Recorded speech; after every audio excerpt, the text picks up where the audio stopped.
Hello students, welcome back to our YouTube channel that is PSC for CBSE. My name is Adil Ahmad और आज की इस video में हम पढ़ेंगे chapter number 13 why do we fall ill, यानी कि हम बीमार क्यों पड़ते हैं। इससे पहले की वीडियो में हम अब 4 चैप्टर कवर कर चुके हैं। Chapter number 3, chapter number 4, chapter number 11 और चैप्टर नंबर 10। ये 4 चैप्टर हम कंप्लीट कर चुके हैं। ये आपके सिलेबस का लास्ट चैप्टर है। अगर आपने वो चैप्टर नहीं देखे तो आप जा करके वो चैप्टर देखिए, लिंक आपको नीचे डिस्क्रिप्शन में मिल जाएगा। तो हम अपने चैप्टर को शुरू करते हैं, जो कि है why do we fall ill, यानी कि हम बीमार क्यों होते हैं। तो सबसे पहले जो टॉपिक है इसके अंदर वो हेल्थ है, यानी कि स्वास्थ्य है। हेल्थ यानी कि कब कहा जाता है कि किसी भी चीज़, कोई भी पर्सन हेल्दी है, कब कहा जाता है कि कोई भी व्यक्ति स्वस्थ है, यानी कि वह, अगर मैं अपने आप को ही हेल्दी कहता हूँ तो मैं कब कह सकता हूँ कि मैं हेल्दी हूँ। तो 3 चीज़ें हैं। तो सबसे पहले मैं फिजिकली वेल होना चाहिए, फिजिकली ठीक होना चाहिए, मेरे हाथ पैर बिल्कुल ठीक ठाक होने चाहिए, ठीक। फिर उसके बाद मेंटली और सोशली, यानी कि मैं फिजिकली, मेंटली और सोशली अगर ठीक हूँ तब क्या मैं अपने आप को क्या कह सकता हूँ कि मैं हेल्दी हूँ, ठीक है। फिजिकली का मतलब है कि मेरे हाथ पैर ठीक है, टूटे वूटे नहीं है, ठीक। उसके बाद है मेंटली, यानी कि मेरा दिमाग ठीक है, मेरे को कोई दिमागी बीमारी नहीं है, मैं मेंटली स्टेबल हूँ, मैं मेंटली ठीक हूँ, मैं मेंटली वेल हूँ। और सोशली वेल होने का मतलब है कि मेरे लोगों के साथ में रिलेशन किस तरीके से हैं, कि मेरा स्वभाव कैसा है, मेरा स्वभाव ठीक है या बेकार है, मैं लोगों के साथ लड़ता रहता हूँ या लोगों के साथ मेरे ठीक बोलचाल है। इसी चीज़ को कहते हैं सोशली। तो अगर मैं सोशली वेल हूँ तभी मैं अपने आप को कहूँगा कि मैं क्या हूँ, मैं हेल्दी हूँ, मैं स्वस्थ हूँ, ठीक है। Health is a state of being well enough to function well physically, mentally and socially. अगर कोई व्यक्ति है वो मेंटली, सोशली और फिजिकली ठीक है तभी हम कहेंगे कि वो क्या है, हेल्थी पर्सन है, वो एक हेल्दी पर्सन है, वो एक स्वस्थ व्यक्ति है। स्वस्थ वह अवस्था है जिसके अंतर्गत शारीरिक, मानसिक तथा सामाजिक कार्य समुचित क्षमता द्वारा उचित प्रकार से किया जा सके। यानी कि वह व्यक्ति शारीरिक भी ठीक होना चाहिए, मानसिक भी, उसका मतलब उसका दिमागी संतुलन भी ठीक होना चाहिए, साथ ही साथ में उसका सामाजिक व्यवहार कैसा है, लोगों के साथ में व्यवहार किस तरह का, उसका नेचर किस तरीके का है, वो भी ठीक होना चाहिए। जब ये तीनों बातें किसी व्यक्ति में पाई जाएंगी तब हम कहेंगे कि वह व्यक्ति क्या है, स्वस्थ व्यक्ति है, ठीक है। वह स्वस्थ वह अवस्था है जिसके अंतर्गत शारीरिक, मानसिक तथा सामाजिक कार्य समुचित क्षमता द्वारा उचित प्रकार से किए जा सके, वह अवस्था क्या है, स्वस्थ अवस्था है, ठीक। फिर उसके बाद आता है, हमने स्वास्थ्य के बारे में जान लिया, हेल्थ के बारे में जान लिया। फिर उसके बाद आता है डिसीज़ किसे कहते हैं, यानी कि रोग बीमारी क्या होती है। डिसीज़ का मतलब है, आप देखेंगे कि डिसीज़ जो है 2 वर्ड से मिलकर के बना हुआ, पहला है डिस और दूसरा है ईज। डिस का मतलब यहाँ पर डिस्टर्ब है, यानी कि डिस्टर्ब, और ईज का मतलब होता है कंफर्ट, कंफर्ट है यहाँ पर उसके, यानी कि डिस ईज का मतलब क्या है कि जो कंफर्ट है वो डिस्टर्ब है, कंफर्टेबल नहीं है। कोई भी पर्सन है जिसको डिसीज़ है वो कंफर्टेबल नहीं है, वो अनकंफर्ट है, उसका कंफर्ट जो वो डिस्टर्ब है, ठीक है। डिस्टर्ब ईज, यानी कि ईज का मतलब कंफर्टेबल ही होता है।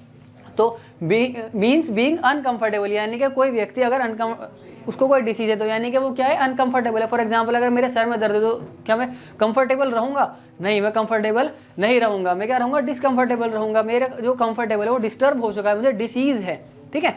तो वैसे ही जब कोई व्यक्ति डिसीज़ में होता है या किसी व्यक्ति को, किसी पर्सन को डिसीज़ होती है, तब क्या होता है कि वो कैसा है, उसका कंफर्टेबल क्या है, डिस्टर्ब है, वह क्या है, अनकंफर्टेबल है, ठीक। जिसको हम हिंदी में कहते हैं बाधित आराम। क्या कहते हैं, बाधित आराम, यानी असहज होना, वो सहज नहीं है, असहज है, ठीक है।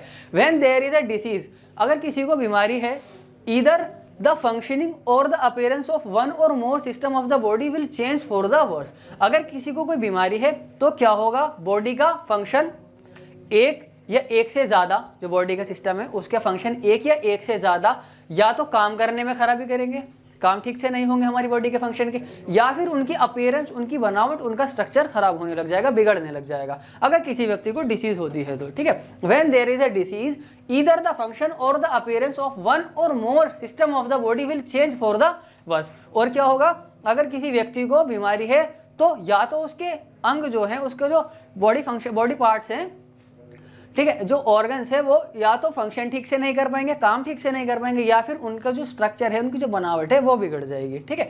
और वो कैसी होती जाएगी, बिगम विल चेंज, वो बदल जाएगी फॉर द वर्स, और क्या होती जाएगी, बेकार होती जाएगी, बिगड़ती जाएगी, ठीक। जब कोई रोग होता है तब शरीर के एक या अनेक अंगों एवं तंत्रों में क्रिया यानी क्या काम करना, क्रिया या संरचना, उसकी बनावट में खराबी परिलक्षित होने लगती है, ठीक है। जब किसी व्यक्ति को रोग होता है तब क्या होता है, शरीर के जो अंग होते हैं, एक या एक से ज़्यादा अंग हो सकते हैं, उनमें क्या होता है, या फिर पूरे सिस्टम में ही या तो शरीर के एक या एक से ज़्यादा अंग या फिर पूरे सिस्टम में ही क्या होगा, उसके काम करने का तरीका मतलब वो काम ठीक से नहीं कर पाएगा बॉडी पार्ट, या फिर उसकी बनावट बिगड़ जाती है, तो क्या होता है, उसको रोग होता है। जब किसी व्यक्ति को रोग होता है तो क्या होता है, या तो उसका बॉडी पार्ट ठीक से काम नहीं कर रहा होता, या फिर उसकी संरचना बिगड़ जाती है, संरचना में खराबी परिलक्षित होने लगती है, यानी कि संरचना में खराबी दिखने लगती है।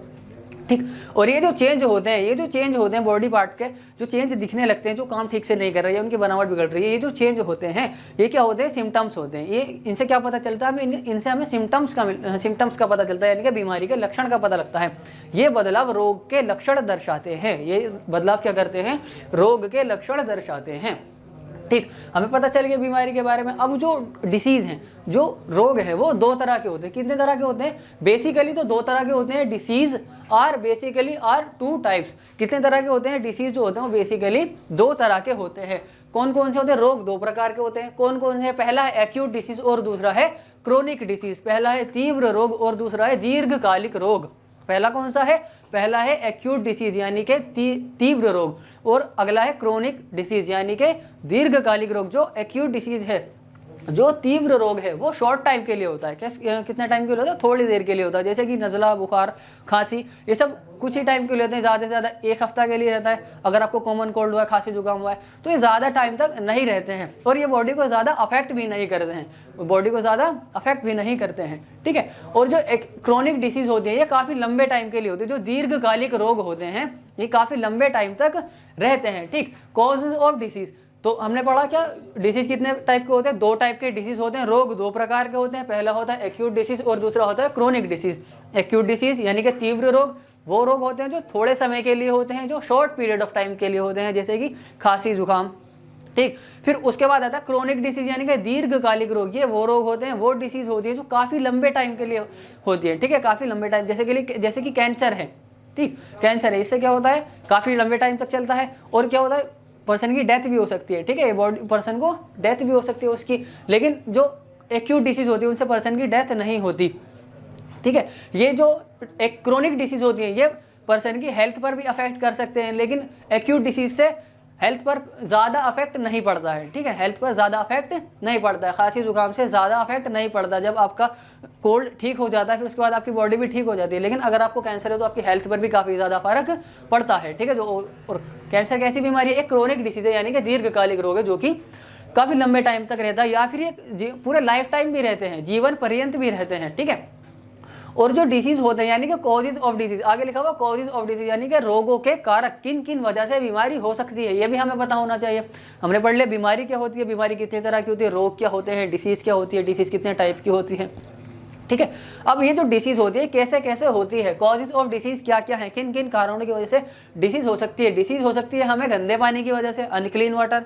ठीक, नरिशमेंट की वजह से, खाने का सही से पूरी मात्रा में ना मिल पाना, हमें न्यूट्रिएंट्स का पूरी मात्रा में ना मिल पाना, पोषण का ठीक से हमें ना मिल पाना। ठीक, फिर अगला है जेनेटिक डिफरेंस, हमारी आनुवंशिकता मतभेद जो पीढ़ी दर पीढ़ी आ रही हो, ठीक, उसकी वजह से भी बीमारी हो सकती है। और जेनेटिक एबनॉर्मेलिटीज़ यानी कि आनुवंशिक असमानताएं, यानी कि पीढ़ी दर पीढ़ी खानदानी बीमारी चलती आ रही है, एक किसी फैमिली में खानदानी बीमारी चलती आ रही है, उसको कहते हैं जेनेटिक एबनॉर्मेलिटीज़। ठीक है, आनुवंशिक असामान्यताएं। ठीक है, ये क्या है, ये कॉजेज ऑफ डिसीज है। इन तरीकों से क्या हो सकता है, हमें बीमारियां हो सकती हैं, ये रोग के कारक हो सकते हैं, इन वजह से रोग फैल सकते हैं। ठीक है, और कॉजेज के बेस पर बीमारी फैलने के बेसिस पर जो डिसीज है, कितने टाइप के, टू टाइप्स के हैं। बेस्ड ऑन कॉजेज यानी कि कॉज के बेस्ड पर, कारकों के आधार पर जो बीमारियां हैं, कितने तरह की, दो तरह की हैं। रोग दो प्रकार के होते हैं। Based on causes disease are two types, कारकों के आधार पर रोग दो प्रकार के होते हैं। पहला है इन्फेक्टियस डिसीज यानी कि संक्रामक रोग, और दूसरा है नॉन इन्फेक्टियस डिसीज यानी कि असंक्रामक रोग। इन्फेक्टियस डिसीज यानी कि संक्रामक रोग कौन से होते हैं, ऐसे डिसीज, इन्फेक्टियस डिसीज उनको बोलते हैं, संक्रामक रोग उनको बोलते हैं जो रोगाणु से फैल जाते हैं, जो बैक्टीरिया से होने लग जाते हैं, जो जर्म्स से होने लग जाते हैं। ठीक है, इन्फेक्टेड डिसीज कौन से होते हैं, कॉज्ड बाय जर्म्स, जो हमें जर्म्स से होने लग जाते हैं, जो हमें रोगाणुओं से होने लग जाते हैं, उनको हम क्या बोलते हैं, संक्रामक रोग बोलते हैं, यानी कि इन्फेक्टियस डिसीज उनको हम कहते हैं। अगला है नॉन इन्फेक्टियस डिसीज यानी कि असंक्रामक रोग। किसे कहते हैं, असंक्रामक रोग होते हैं जो जर्म से नहीं होते, जो रोगाणुओं से नहीं होते। रोगाणुओं से ना होने वाले रोगों को क्या कहते हैं, हम नॉन इन्फेक्टियस डिसीज कहते हैं। जो इन्फेक्टियस डिसीज है, संक्रामक रोग हैं, वो एक हेल्दी पर्सन को लग सकते हैं किसी इन्फेक्टेड पर्सन से। ठीक है, फॉर एग्जांपल अगर किसी को खांसी है, अगर किसी को खांसी है और वो पब्लिक प्लेसेस में खांस रहा है, साथ ही साथ उसके सामने उसके बराबर में एक ऐसा व्यक्ति बैठा है जो हेल्दी है, उसको कोई बीमारी नहीं है, अगर उसके बराबर में बैठा है तो हो सकता है कि उसकी खांसने से जो उसके बराबर में हेल्दी व्यक्ति बैठा है, हेल्दी पर्सन बैठा है, उसको भी बीमारी लग सकती है। ठीक है, तो क्या होता है जैसे कि कॉज्ड बाय जम्स, जो जम्स से कौन कौन सी बीमारी होती है, जैसे कि कॉमन कोल्ड है, ये भी जम्स से ही हो सकता है हमको। ठीक है, तो ये क्या होता है पर्सन टू पर्सन फैल जाते हैं, लेकिन जो नॉन इन्फेक्टियस डिसीज होती है पर्सन टू पर्सन नहीं फैलती हैं। ठीक है, फिर उसके बाद आता है टाइप्स ऑफ डिसीज, जो रोगों के प्रकार हैं, यानी कि बैक्टीरियल डिसीज है, तो बैक्टीरिया से कौन कौन सी डिसीज हो सकती है, ये सब आता है आपका इन्फेक्टियस डिसीज में। इन्फेक्टियस डिसीज में कौन कौन सी बीमारी आ सकती हैं, इन्फेक्टियस में आ सकती हैं बैक्टीरियल है, वायरल है, कॉमन कोल्ड है, फंगल है, प्रोटोजोन है और वर्म है। ये सारी डिसीज कौन सी होती है, इन्फेक्टियस डिसीज होती है, यानी कि बैक्टीरिया या वायरस द्वारा फैलने वाली बीमारियां होती हैं।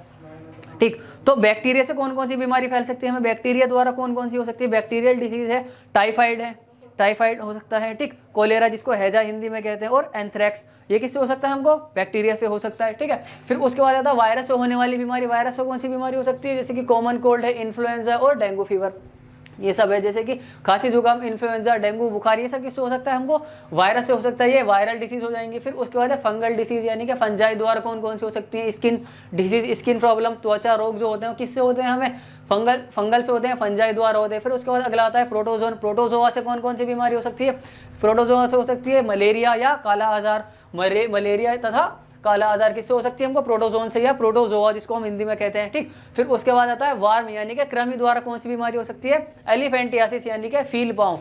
ये क्या है, बीमारी है। ये किसके टाइप है, ये सब किसके टाइप है, ये टाइप है इन्फेक्टियस डिसीज के, संक्रामक रोग के टाइप है। ये सब, ये पांचों जो टाइप मैंने लिखे हुए हैं किसके टाइप है, ये संक्रामक रोग के टाइप है, इन्फेक्टियस डिसीज के ये टाइप है।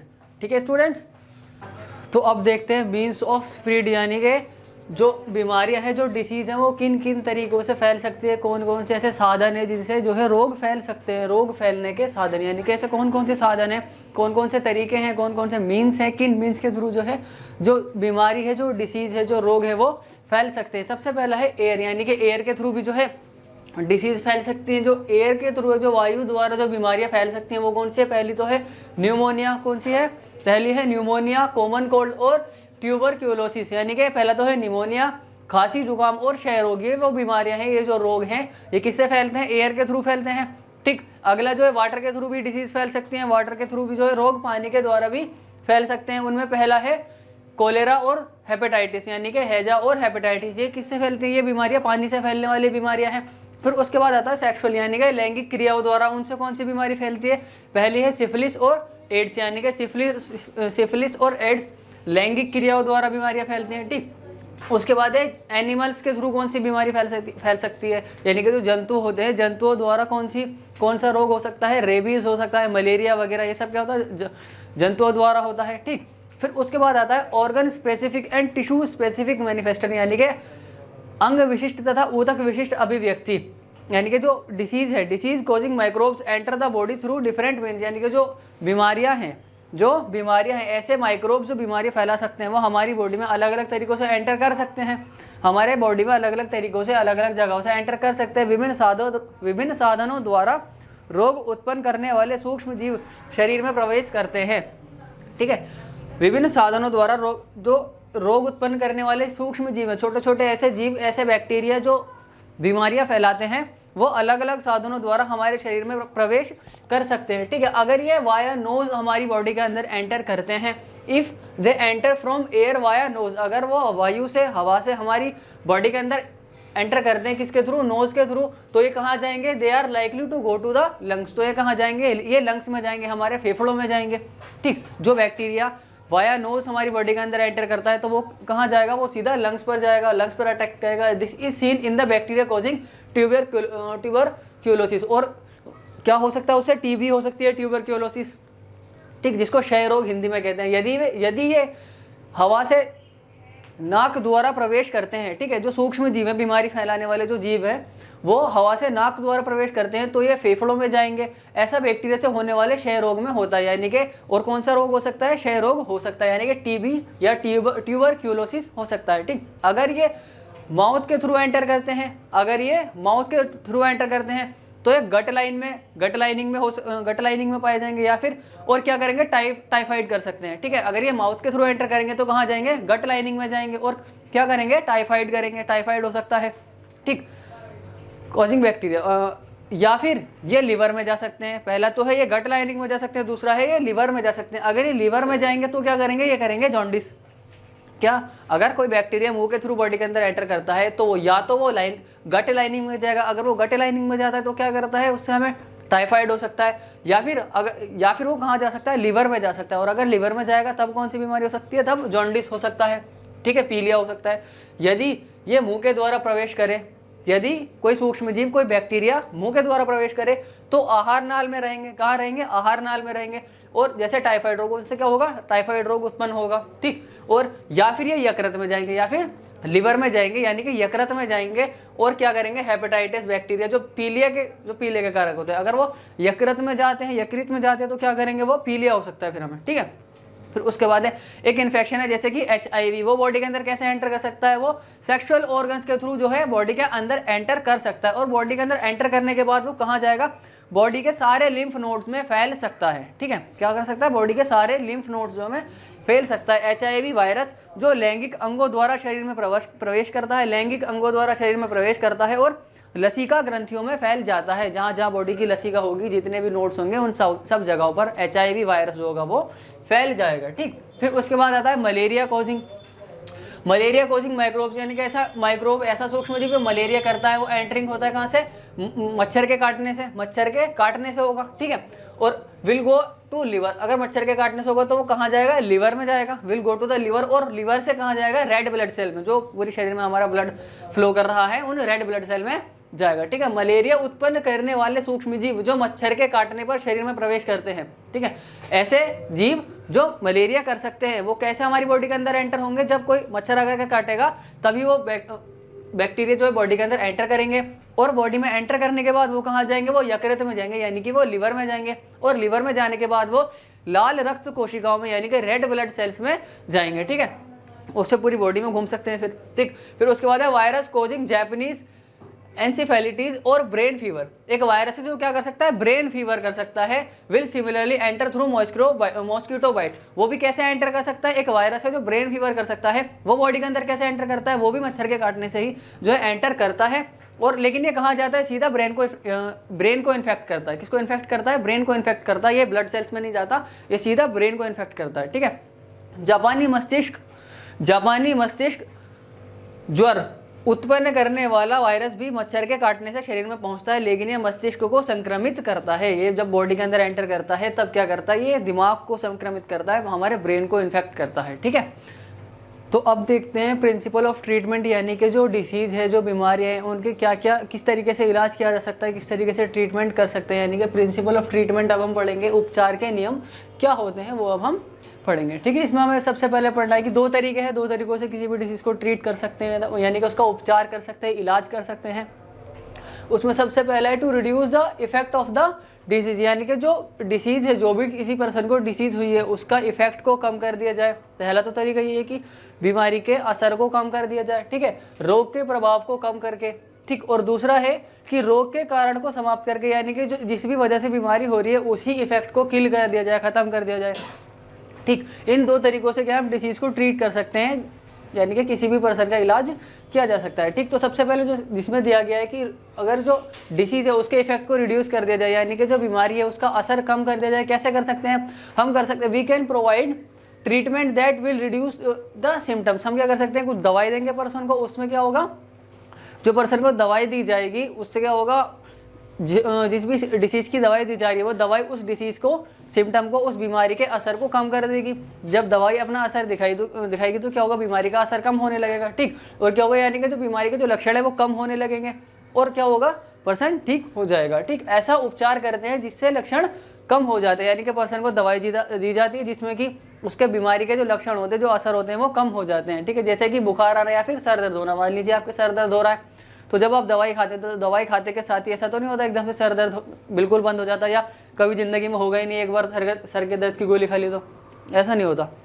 ठीक है, क्यों? क्योंकि जब आपने हेडेक की कोई गोली खाई है, सर दर्द की कोई गोली खाई है, तो कुछ देर बाद जो है आपका सर दर्द ठीक हो जाता है। ऐसा क्यों होता है? क्योंकि उसके बाद जो दवाई आपको दी गई है वो जो है बीमारी के लक्षण को कम कर रही है, बीमारी के असर को कम कर रही है, क्योंकि गोली अपना असर दिखाएगी, और जब गोली अपना असर दिखाएगी तो बीमारी का असर कम होने लगेगा। ठीक है, इसीलिए यहाँ पर क्या एक तरीका तो यही है कि बीमारी के प्रभाव को कम कर दिया जाए, यानी कि जो डिसीज़ है उसके इफेक्ट को रिड्यूस कर दिया जाए, और दूसरा है to kill the effect of the disease, जिस भी वजह से बीमारी हो रही है उसी इफेक्ट को किल कर दिया जाए, रोग के कारण को समाप्त करके हम पर्सन का इलाज कर सकते हैं। ठीक, use medicine that kill the microbes, अब पर्सन को ऐसी दवाई दी जाए जिससे कि माइक्रोब ही किल हो जाए, यानी कि जो भी सूक्ष्म जीव है जिसकी वजह से बीमारी हो रही है वो उसको दवाई दी जाए कि वो सूक्ष्म जीव ही मर जाए। औषधि का उपयोग करके सूक्ष्म जीवों को मार देते हैं, यानी कि दवाई देते हैं और सूक्ष्म जीव मर जाते हैं।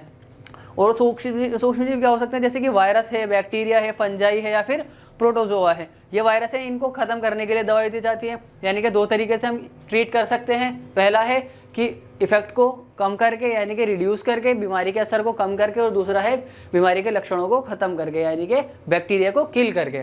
ठीक, फिर उसके बाद आता है, एक तो ये तो है प्रिंसिपल ऑफ ट्रीटमेंट, यानी कि इलाज के क्या क्या नियम है, इलाज के क्या सिद्धांत है वो हैं। अब उसके बाद एक और आता है प्रिंसिपल ऑफ प्रिवेंशन। ठीक है, या एक तो है कि जिसमें आपको बीमारी हो गई आप किस तरीके से इलाज कर सकते हैं, एक है कि बीमारी होने ही ना दें, एक तरीका ये कि बीमारी होने ही ना दें, यानी कि प्रिंसिपल ऑफ प्रिवेंशन, यानी कि बीमारी के रोकथाम, जो भी बीमारी बढ़ रही है उसके प्रिवेंशन, उसको प्रिवेंट कर दिया जाए, रोक दिया जाए। प्रिवेंशन का मतलब होता है रोकना। ठीक है, निवारण के सिद्धांत, निवारण का मतलब होता है छुटकारा पाना एक तरीके से। ठीक है, तो बीमारी से किस तरीके से दूर हो सकते हैं? तो 2 तरीके हैं, पहला तो है जनरल वे और दूसरा है स्पेसिफिक। पहला तो है जनरल जो सामान्य है, कॉमन है, और दूसरा है स्पेसिफिक। ठीक, जनरल में क्या है? जनरल में क्या होता है कि जो भी रोगी है, जो भी डिसीज पर्सन है, ठीक है, जो भी बीमार व्यक्ति है उससे दूरी बना करके रखें। जनरल में, सामान्य में यही होता है कि जो भी बीमार व्यक्ति उससे दूरी बना करके रखें। जब आप किसी भी बीमार व्यक्ति से दूरी बना करके रखेंगे तो जो बीमारी फैलने के जो असर हैं, जो बीमारी फैलने के चांस है वो कम होंगे, और जब बीमारी नहीं फैलेगी तो एक तरीके से आपने क्या किया है? बीमारी को रोक दिया है। क्या कर दिया आपने? बीमारी को प्रिवेंट कर दिया, रोक दिया है, प्रिवेंशन लगा दी। ठीक, general ways of preventing infection, यानी कि इन्फेक्शन को रोकने का जो जनरल तरीका है, mostly related to preventing exposure, उनके फैलने को रोक देना है। ठीक है, इन्फेक्शन को रोकने का तरीका क्या है कि उनके फैलने को रोक दो, यानी कि इन्फेक्शन फैल रहे हैं तो उनको फैलने से रोक दो। ठीक है, संक्रमण से बचने की सामान्य विधि है रोगी से दूर रहें, रोगी से दूर रहेंगे बीमारी फैलेगी नहीं। ठीक, तो इससे क्या होगा? आप बीमारी को रोक सकते हैं। ठीक, जैसे कि मानिए सबसे पहले एयरबोर्न डिसीज है, कोई ऐसा माइक्रोब है जो कि हवा के द्वारा बीमारी फैला सकता है, हवा के द्वारा किसी पर्सन के बॉडी के अंदर एंटर करेगा और फिर बीमारी कर सकता है। तो 4 एयरबोर्न माइक्रोब्स क्या कर सकते हैं? ऐसे माइक्रोब्स हैं, ऐसे सूक्ष्म जीव हैं जो वायु के द्वारा, हवा के द्वारा जो है पर्सन की बॉडी में जाते हैं और उनको बीमार कर सकते हैं। तो उनसे किस तरीके से बच सकते हैं हम? वी कैन प्रिवेंट एक्सपोजर, हम उनको रोक सकते हैं। कैसे? By living condition that are not over crowded, यानी कि भीड़ भाड़ इलाकों में ना रह करके एक ऐसी जगह में रहें। ठीक है, एक ऐसा माहौल रहे, ऐसे माहौल में रहें जहाँ पर क्या हो? खुले स्थान हो, लोग थोड़ा दूर दूर हों, यानी कि भीड़ भाड़ ना हो। क्या होगा अगर जब हम भीड़ भाड़ वाले इलाके में रहेंगे या फिर किसी जो खुले स्थान में रहेंगे, तो इसमें क्या डिफरेंस होता है? जब जहाँ पर भीड़ भाड़ वाले स्थान में क्या होगा? जहाँ पर ज़्यादा भीड़ होगी उसमें क्या हो सकता है? अगर कोई पर्सन इन्फेक्टेड है, मान लीजिए कोई पर्सन है जो खांस रहा है, तो क्या होगा? जब वो खांसेगा तो उसके मुंह के अंदर से ड्रॉपलेट्स निकलेंगे और वो ड्रॉपलेट्स एयर में फ्लो करेंगे और एयर के थ्रू वो किसी दूसरे पर्सन के भी बॉडी के अंदर भी जा सकते हैं। जब वो किसी दूसरे पर्सन के अंदर जाएंगे तो क्या होगा? उसको भी बीमारी होगी और इससे क्या होगा? पर्सन टू पर्सन वो फैलते जाएंगे और साथ ही क्या होगी? बीमारी फैलती जाएगी। लेकिन अगर इसी की जगह आप खुले स्थान पर रहने लगे जहाँ पर लोग थोड़ा दूर दूर हों, जहाँ पर सोशल डिस्टेंसिंग हो रही हो, तो वहाँ पर क्या होगा? बीमारी फैलेगी नहीं, बीमारी फैलने के चांस कम होंगे। ठीक, तो ये वायु द्वारा फैलने वाले सूक्ष्म जीवों से बचाव के लिए हम खुले स्थानों में रहें। हमें चाहिए कि क्या करें? हम खुले स्थानों में रहें और भीड़ भरे स्थानों पर ना जाए और ऐसी जगह पर ना जाए जहाँ पर भीड़ होती है। उससे क्या होगा? बीमारी फैलने के जो चांस हैं वो कम हो जाएंगे। ठीक, फिर उसके बाद है वाटर बॉर्न माइक्रोब्स के लिए क्या करें? जो ऐसे माइक्रोब जो पानी से पनपते हैं और शरीर में बीमारियां कर देते हैं, उनके लिए क्या इलाज है? तो क्या कर सकते हैं? We can prevent exposure by providing safe drinking water. हम क्या करें? पानी को ढक करके रखें और जो पानी पीते हैं उसका पूरी तरीके से ध्यान रखें कि पानी सेफ है या नहीं, साफ पानी है या नहीं, इस चीज़ का भी ध्यान रखना चाहिए। ठीक, अगर पानी को ढक करके रखेंगे तो पानी गंदा नहीं होगा, पानी गंदा नहीं होगा तो आपके शरीर में बीमारी भी नहीं होगी। ठीक, जल द्वारा फैलने वाले सूक्ष्म जीवों से बचने के लिए साफ पानी पिए। ठीक, अगर कोई पानी खुला हुआ रखा है उसको पीना तो पहले आप उसको उबाल लीजिए। ठीक, पानी को उबालने से क्या होगा, पानी को उबालने से जो भी उसके अंदर बैक्टीरिया होगा वो मर जाएंगे। ठीक, तो इससे आपकी बॉडी को नुकसान नहीं होगा। अगला है vector borne infection. Vector borne infection यानी कि ऐसे इन्फेक्शन है जो वेक्टर से होते हैं। वेक्टर जैसे कि जो मच्छर वगैरह ये वेक्टर ही होते हैं। तो क्या होगा, we can provide clean environment, यानी कि हम जो मच्छरों से बीमारियां फैल रही हैं उनसे क्या कर सकते हैं, हमें अपने आसपास को जो इलाका है, हमारे आसपास का जो माहौल है उसको साफ रखेंगे। अगर हम अपने आसपास सफाई रखेंगे तो मच्छर नहीं पनपेंगे तो बीमारियां भी नहीं फैलेंगे। ठीक, we can provide clean environment, हम क्या कर सकते हैं, अपना आसपास को साफ रखें। इससे क्या होगा, this would not allow mosquito breeding, इससे क्या होगा, मच्छर नहीं पनपेंगे। ठीक, रोगवाहक सूक्ष्म जीवों से बचने के लिए हमें साफ पर्यावरण में रहना चाहिए। हमें अपने आसपास की जो जगह है, अपने आसपास का जो इलाका है वो साफ रखना चाहिए। ठीक, ऐसे वातावरण में मच्छर पैदा नहीं होते, तो जब ऐसे वातावरण में मच्छर पैदा ही नहीं होंगे तो बीमारियां भी नहीं होंगी। ठीक, संक्रामक रोगों से बचने के लिए जो जरूरी है वो सफाई काफ़ी ज़्यादा ज़रूरत है। हमें अपनी सफाई पर काफ़ी ज़्यादा ध्यान देना चाहिए जिससे कि हमें इन्फेक्शंस नहीं होंगे। ठीक, फिर उसके बाद आता है स्पेसिफिक, ये तो होगा जनरल। उसके बाद स्पेसिफिक में क्या होता है, यानी कि रोग विशिष्ट विधि। इसमें दो तरीका आते हैं, पहला है इम्यूनाइजेशन और दूसरा है वैक्सीनेशन। पहला है प्रतिरक्षीकरण और दूसरा है टीकाकरण। तो इम्यूनाइजेशन में क्या होता है, इम्यूनाइजेशन वर्ड है इम्यूनिटी से लिया गया। इम्यूनिटी का मतलब क्या होता है, इम्यूनिटी होती है हर एक पर्सन की अपनी एक इम्यूनिटी होती है, हर किसी व्यक्ति की अपनी एक रोग प्रतिरोधक क्षमता होती है। मतलब क्या है, ability of body to protect itself against disease causing organisms. यानी कि इम्यूनिटी होती क्या है कि किसी भी बॉडी को जो बीमारियां उनसे खुद को बचा के रखने की क्षमता ही क्या होती है, इम्यूनिटी कहलाती है, प्रतिरक्षा कहलाती है। एबिलिटी ऑफ अ बॉडी, किसी भी बॉडी की जो क्षमता है किस चीज़ की, अपने आप को प्रोटेक्ट रखने की, किससे, बीमारी फैलाने वाले ऑर्गेनिज्म से, वही क्या कहलाती है, एबिलिटी, इम्यूनिटी कहलाती है। ठीक, रोग पैदा करने वाले सूक्ष्म जीवों से खुद को बचाने की क्षमता क्या कहलाती है, प्रतिरक्षा कहलाती है। ठीक, क्या होता है कि अगर किसी पर्सन की इम्यूनिटी ज़्यादा होगी तो यानी कि उसको बीमारी कम हो गया, किसी व्यक्ति की इम्यूनिटी कम होगी तो हो सकता है उसको बीमारी जल्दी लगे, वो जल्दी बीमार हो जाए। ठीक, when the immune system first sees an infectious microbes it responds against it and then remember it specifically. क्या होता है कि कोई माइक्रोब जब वो किसी बॉडी पर अटैक करता है, जब किसी इम्यून सिस्टम पर पहली बार अटैक करता है तो इम्यून सिस्टम क्या करता है, हमारी इम्यूनिटी क्या करती है, हमारी इम्यूनिटी उसके खिलाफ एक जो है एंटीबॉडी तैयार कर देती है। ठीक, और उसकी एक मेमोरी बना लेती है, उसकी क्या करती है, उस माइक्रोब की, उस बैक्टीरिया की एक मेमोरी बना लेती है अपनी बॉडी के अंदर की। आगे अगर फ्यूचर में, अगले टाइम में अगर वो कभी बॉडी के अंदर एंटर करता है तो वो बॉडी को अफेक्ट नहीं कर पाएगा। ठीक, जब रोगाणु प्रतिरक्षा तंत्र पर पहली बार आक्रमण करता है तो प्रतिरक्षा तंत्र रोगाणु के प्रति यानी कि उसके खिलाफ क्रिया करता है, उसके खिलाफ काम करता है, एंटीबॉडी बना लेते हैं। ठीक, और विशिष्ट रूप से स्मरण कर लेता है, यानी कि उसकी एक मेमोरी बना लेता है कि अब अगर अगली बार ये माइक्रोब आएगा तो इसको मार दिया जाएगा बॉडी के अंदर। ठीक, सो द नेक्स्ट टाइम, जब अगली बार दैट पर्टिकुलर माइक्रोब, वही माइक्रोब या फिर उसके जैसा हमारी बॉडी के अंदर एंटर करता है तो इम्यून सिस्टम क्या करता है, उसको खत्म कर देता है।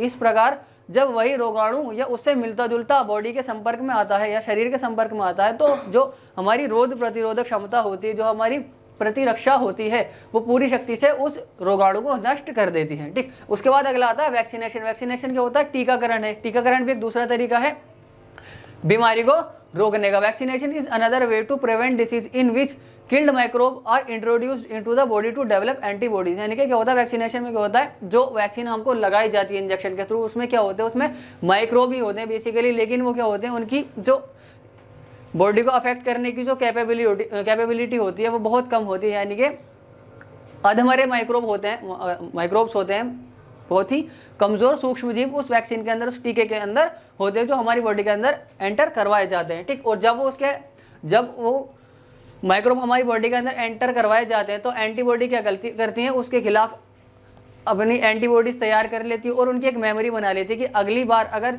ये बैक्टीरिया वापस बॉडी के अंदर आते हैं तो इम्यूनिटी क्या करती है, उनको खत्म कर देती है। यही काम होता है वैक्सीनेशन का भी। Vaccination is another way, vaccination एक दूसरा तरीका है बीमारी को रोकने का, to prevent disease in which killed microbe are introduce into the body, जिसमें क्या होता है कि जो किल्ड माइक्रोब होते हैं, मरे हुए जो सूक्ष्म जीव होते हैं, वो हमारी बॉडी के अंदर एंटर करवाए जाते हैं, ठीक। और जिसकी वजह से क्या होता है कि जो हमारी इम्यूनिटी है वो एंटीबॉडी तैयार कर लेती है और जो असल में बीमारी हो सकती थी उनसे, उनके खिलाफ रोक दिया जाता है। टीकाकरण बीमारी को रोकने का एक और तरीका है जिसमें मरे हुए रोगाणुओं को पेश किया जाता है, जिससे शरीर में एंटीबॉडी विकसित होती है। इससे क्या होता है, शरीर के अंदर एंटीबॉडी बनती है और रोग पैदा करने वाले रोगाणुओं के वास्तविक प्रवेश को रोक देती है, ठीक है।